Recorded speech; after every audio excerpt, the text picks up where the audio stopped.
اشہد ان لا الہ الا اللہ۔ کیا پینٹ شرٹ پہننا گناہ ہے جبکہ یہ سنت کے خلاف لباس ہے؟ عزیز صاحب انڈیا سے پوچھتے ہیں۔ عزیز بھائی پہلے تو یہ بتائیں سنت لباس کسے کہتے ہیں؟ دیکھیے اسلام جو ہے نا یہ بین الاقوامی مذہب ہے، ہر دور ہر زمانے کے لیے آیا ہے، لہذا اسلام نے لباس کے بارے میں چند ہدایات تو دی ہیں لیکن کوئی اسپیسیفک لباس مقرر نہیں کیا، کیونکہ قیامت تک کے لیے آیا ہے۔ عرب گرم علاقے میں رہتے تھے، اگر نبی صلی اللہ علیہ وسلم یہ فرماتے تھے کہ کرتا پہننا سنت ہے تو پھر آپ مجھے بتائیں کہ جو -40 ڈگری میں جو لوگ رہتے ہیں وہ کیا پہنتے پھر وہ؟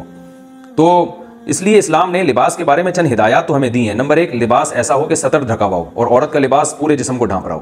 نمبر 2، لباس اتنا چست نہ ہو کہ سطر کے اعضاء جھلکتے ہیں اس سے، اتنا تنگ چست لباس پہننا ٹھیک نہیں۔ نمبر 3، مرد کا لباس ایسا ہو کہ جو ٹخنوں سے اوپر ہو، ٹخنوں سے نیچے مرد کو لباس کھینچنا جائز نہیں ہے۔ نمبر 4، لباس کسی قوم کی مشابہت نہ ہو اس میں، غیر مسلم کی، ایسا لباس یعنی جسے دیکھ کر لوگ آپ کو وہ قوم کا آدمی سمجھنا شروع کر دیں۔ تو یہ 4 شرطیں ہیں، اگر یہ پائی جاتی ہیں تو پھر لباس جو چاہے آپ پہنیں، جو بھی آپ کا یعنی جس طرح کا چاہیں آپ پہنیں۔ تو جو پینٹ شرٹ ہے اس کا علماء پہلے زمانے میں ناجائز ہونے کا فتویٰ اس لیے دیا کرتے تھے کہ یہ غیر مسلموں کا شعار سمجھا جاتا تھا۔ اس وقت مسلمانوں میں پینٹ شرٹ کا بالکل رواج نہیں تھا، جانتے بھی نہیں تھے یہ پینٹ شرٹ کیا ہوتی ہے۔ تو جب نیا انگریز آیا تو جو بھی یعنی مسلمان پینٹ شرٹ پہنتا وہ دیکھنے میں ایسا ہی لگ رہا ہوتا تھا یہ غیر مسلم ہے۔ علماء کہتے ہیں کہ جب کسی چیز کی مشابہت ختم ہو جائے تو وہ ناجائز ہونے کی وجہ بھی جب ختم ہو جائے گی تو وہ چیز بھی ناجائز نہیں رہے گی۔ تو اس کی مثال ہے جیسے پہلے زمانے میں مسلمانوں میں نیچے ہی بیٹھ کر کھانے کا رواج تھا، میز کرسیوں پہ کھانے کا رواج تھا ہی نہیں، اس خالصتاً غیر مسلموں میں تھا۔ اس لیے علماء نے اس وقت فتویٰ دیا تھا کہ میز کرسی پر بیٹھ کے کھانا جائز نہیں ہے، کیونکہ یہ مسلمانوں میں کہیں بھی رائج نہیں ہے۔ لیکن اب مسلمانوں میں بہت بڑی تعداد ہے میز کرسی پہ بیٹھ کے کھاتی ہے، یعنی یہ دیکھنے میں اس میں کوئی میز کرسی پہ بیٹھ کے کھا رہا ہو تو کوئی کسی کو وہم بھی نہیں ہوتا کہ یہ کہیں کافر تو نہیں ہے، یعنی کوئی ایسا نہیں ہے۔ تو اسی طرح پینٹ شرٹ اب ایک ایسا لباس ہے جو مسلمان بھی بہت کثرت سے پہنتے ہیں۔ ایک چیز رائج ہو گئی ہے، بعض چیزیں رائج ہونے سے پہلے حکم کچھ اور ہوتا ہے، رائج ہونے کے بعد حکم اس کا کچھ اور ہوتا ہے۔ اس کی مثال ایسے ہے کہ جیسے انگلش جب دنیا میں رائج نہیں تھی تو بہت سے علماء منع کرتے تھے کہ آپ اپنی زبان کو ترجیح دیں اور غیروں کی زبان نہ سیکھیں، لیکن جب ایک چیز بین الاقوامی ضرورت بن گئی اور رائج ہو گئی تو اب علماء یہی کہتے ہیں کہ بھائی آپ کو بھی چاہیے انگلش سیکھیں کہیں، کیونکہ آپ اگر نہیں سیکھیں گے آپ زمانے سے پیچھے رہ جائیں گے، کیونکہ بین الاقوامی زبان ہے، پوری دنیا میں ایک جوڑ کا کام کرتی ہے یہ۔ آپ دنیا میں کہیں بھی چلے جائیں اگر آپ کو انگلش آتی ہوگی تو آپ کو بہت سارے کام آپ کے ہو سکتے ہیں۔ اور بہرحال اس زبان میں جو ٹیکنالوجی اور سائنس سے متعلق جتنا لٹریچر ہے وہ دنیا کی کسی زبان میں نہیں ہے۔ تو یہ جو ہے نا کچھ شریعت کے احکام ایسے ہیں جو زمانے کی تبدیلی سے چینج ہو جاتے ہیں، تو اس میں پینٹ شرٹ بھی ہے، پوری دنیا میں پہنا جا رہا ہے۔ میں نے بڑے بڑے علماء شام کے علماء جو ترکی میں نے دیکھا ہے ان کو، وہ پینٹ شرٹ پہنتے ہیں، وہاں کا لباس ہی ہے، وہ حالانکہ بڑے پرہیزگار علماء ہیں۔ تو اس لیے اس کو اب ناجائز نہیں کہا جا سکتا۔ البتہ یہ ضرور ہے کہ مسلمانوں کا ہمیشہ سے لباس ڈھیلا ڈھالا رہا ہے، ایک مخصوص جیسے جبہ ہے یا شلوار قمیض ہے یا اس طرح کا جو لباس ہے وہ رہا ہے، اور علماء صلحاء میں بھی اکثریت کا لباس وہ جبہ یا شلوار قمیض یا شیروانی یہ لباس رہا ہے۔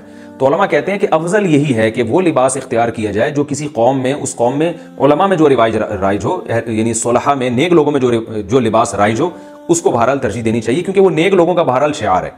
تو ٹھیک ہے پینٹ شرٹ اب کافروں کا شعار نہیں رہا، لیکن شلوار قمیض بر صغیر میں یا جبہ وغیرہ بر صغیر میں نیک لوگوں کا بہرحال ایک شعار بہرحال ہے۔ تو افضل بہرحال یہی ہے، بہتر یہی ہے کہ آپ اپنے قومی لباس کو آپ ترجیح دیں، اپنے قومی تشخص کو برقرار رکھیں۔ جیسے آپ نے دیکھا ہوگا کہ جو ملک کے جو وزیر اعظم دوسرے ملکوں میں سفر کرتے ہیں وہ جو اپنے لباس کو ہی اپنا ہی لباس زیب تن کر کے جاتے ہیں، ان کو زیادہ اچھی نگاہوں سے دیکھا جاتا ہے کہ یہ اپنے یعنی احساس کمتری کا شکار نہیں ہے۔ ہمارے ایک دوست ہے جاپان میں، وہ مجھے انہوں نے واقعہ سنایا کہ میں شلوار قمیض میں، شیروانی میں اور جو ایک پراپر ڈریس پاکستانیوں کا ہوتا ہے اس میں تھا، تو ایک جاپنی لڑکی آئی، اس نے مجھے کہا کہ تم اس لباس کو چھوڑنا نہیں۔ تو میں نے کہا کیوں؟ کہہ رہی اس نے کہا کہ دیکھو ہمارا بھی پہلے ڈریس بہت اچھا تھا، لیکن ہم لوگ گوروں سے مروب ہو کے ہمارا وہ ڈریس ہی چینج ہو گیا، اس سے ہمارا کلچر ہی تباہ ہو گیا، اب ہمارا اصل کلچر کیا ہے یہ ختم ہو گیا ہے، تو تم پر یہ ڈریس بہت اچھا لگ رہا ہے تو لہذا تم اس کلچر کو چھوڑنا نہیں۔ تو ٹھیک ہے وہ جائز ناجائز کی بات نہیں ہے، لیکن بہرحال ہمارا کلچر ہے اور وہ سنت کے قریب بہرحال زیادہ ہے، سنت تو نہیں کہہ سکتے لیکن اقرب الی السنہ، جیسا نبی صلی اللہ علیہ وسلم لباس پہنا کرتے ہیں اس کے بہرحال قریب ترین لباس یہی ہے کہ جبہ پہنا جائے جیسے عرب پہنتے ہیں، یا یہ کہ شلوار قمیض پہنی جائے۔ لیکن عرب جو جبہ پہنتے ہیں اس میں میرا ایک ذاتی مشورہ ہے، اس میں چاک نہیں ہوتا، یعنی وہ تنگ ہوتا ہے، اس میں بھاگ نہیں سکتے۔ تو میرا خیال ہے کہ اسلام ایسے لباس کو زیادہ ترجیح دے گا جسے پہن کے آپ بھاگ دوڑ سکیں، چل پھر سکیں۔ جبے میں دیکھا یہ ہے کہ لوگ بھاگ نہیں سکتے اس میں، اور بیٹھنا اس میں مشکل ہوتا ہے۔ جائز وہ بھی ہے اور نبی صلی اللہ علیہ وسلم سے پہننا بھی ثابت ہے، لیکن ایک اب بہتر اور استحباب کی بات کر رہا ہوں میں۔ تو آپ جیسا چاہے لباس پہنیں بہتر یہ کہ جو آپ کا قومی لباس ہے اس کو آپ زیبتاً کریں، اس میں روحانیت زیادہ ہے، وہ علماء صلحاء اور سنت کے لباس سے بہرحال زیادہ قریب تر ہے۔ محمد خزیمہ پاکستان سے پوچھتے ہیں، میرا سوال یہ ہے کہ کیا پینٹ شرٹ میں نماز قبول ہوتی ہے کہ نہیں ہوتی؟ کیونکہ آج میری مسجد کے امام صاحب نے بیان دیا کہ پینٹ شرٹ پہننا بالکل جائز نہیں ہے، لوگوں کو شرم نہیں آتی کہ بڑی بڑی داڑھی رکھ کر پینٹ پہن کے گھومتے ہیں۔ شگر ہے پہن کے گھوم رہے ہیں نا، آپ کیا کر کے گھوم رہے ہیں؟ سب سے جائز کپڑے شلوار قمیض ہیں، اور ایک دفعہ یہ بھی کہا کہ آدھی بازو والی شرٹ میں نماز مکروہ ہوتی ہے، کیا ان کی باتیں درست ہیں؟ دیکھو، آپ مسجد کے امام کا احترام کریں، باقی شرعی مسئلہ یہی ہے کہ پینٹ شرٹ پہننا جائز ہے کیونکہ اب رواج ہو چکا ہے، ابھی انگریزوں کا شعار نہیں ہے، پوری دنیا نے اس کو ایک کامن ڈریس کے طور پہ ایکسیپٹ کر لیا ہے۔ تو البتہ افضل یہی ہے کہ آپ اپنے کلچر کو فروغ دیں، شلوار قمیض کو پروموٹ کریں آپ، کیونکہ بڑا فرق پڑتا ہے اس سے۔ مسلمانوں کا لباس ہمیشہ سے ڈھیلا ڈھالا رہا ہے، آپ خود دیکھیں پینٹ شرٹ میں نماز پڑھیں گے آپ کو روحانیت نہیں محسوس ہوگی، آپ شلوار قمیض میں نماز پڑھیں گے آپ کو زیادہ روحانیت محسوس ہوگی۔ تو اس لیے پروموٹ نہیں کرنا چاہیے پینٹ شرٹ کو، لیکن اتنا سخت فتویٰ کہ وہ ناجائز حرام ہے یہ بھی ٹھیک نہیں ہے، پہن سکتے ہیں، جائز ہے۔ تو باقی جو ہے وہ اس میں نماز پڑھنا کیا کہتے ہیں، جو آپ نے پوچھا آدھی بازو والی شرٹ میں نماز مکروہ ہوتی ہے، ایسا بھی نہیں ہے، آدھی بازو والی شرٹ بھی پہن سکتے ہیں، مرد کے لیے تو ناف سے لے کے گھٹنے تک ہی سطر میں داخل ہے، تو آدھی بازو والی شرٹ پہننے میں کوئی حرج نہیں، البتہ اس کو آستین کو اتنا فولڈ کرنا کہ کونیوں کے اوپر تک لے جائے، تو اس سے حدیث میں منع کیا گیا ہے اس طرح سے فولڈ کرنے کو، تو یہ ٹھیک نہیں ہے۔ لیکن اگر پہلے سے ہی آستین چھوٹی ہے تو اس میں کوئی حرج نہیں، لیکن بہتر یہی ہے کہ نماز پراپر ڈریس میں پڑھا کریں۔ باقی امام صاحب کو محبت سے سمجھا دیں، مان جائے ٹھیک ہے، نہیں تو بدتمیزی نہ کریں۔ لوگ مسئلہ یہ ہوتا ہے کہ دو چار علم کی باتیں سیکھ کے پھر اپنے امام کو پریشان کرنا شروع کر دیتے ہیں جا کے۔ آج ہر آدمی مولویوں کے پیچھے پڑا ہوا ہے بس، تو وہ بیچارے امام کو جتنی اللہ نے عقل دی، شعور دیا، انہوں نے اس حساب سے کہہ دیا، تو اس لیے بس ان کو محبت سے سمجھا۔ بھائی کیا سعودیہ میں لمبا جبہ پہن سکتے ہیں؟ یہاں سعودی عرب میں جو جبہ پہنتے ہیں کیا اسے ٹخنے سے نیچے رکھ سکتے ہیں؟ یہ تکبر میں تو نہیں آئے گا؟ محمد زبیر جدہ سے بالکل تکبر میں آئے گا۔ رسول اللہ صلی اللہ علیہ وسلم نے جو منع کیا کہ ازار کو ٹخنوں سے نیچے نہ رکھا جائے، اس میں جبہ بھی داخل ہے، اور آپ صلی اللہ علیہ وسلم کی صحیح مسلم کی حدیث ہے کہ لا المسبل ازارہ لا یرید بذلک الا المخیلہ، جو ازار کو او کما قال صلی اللہ علیہ وسلم، جو ازار کو ٹخنوں سے نیچے رکھتا ہے وہ اس کا تکبر کے علاوہ اور کوئی ارادہ نہیں ہوتا۔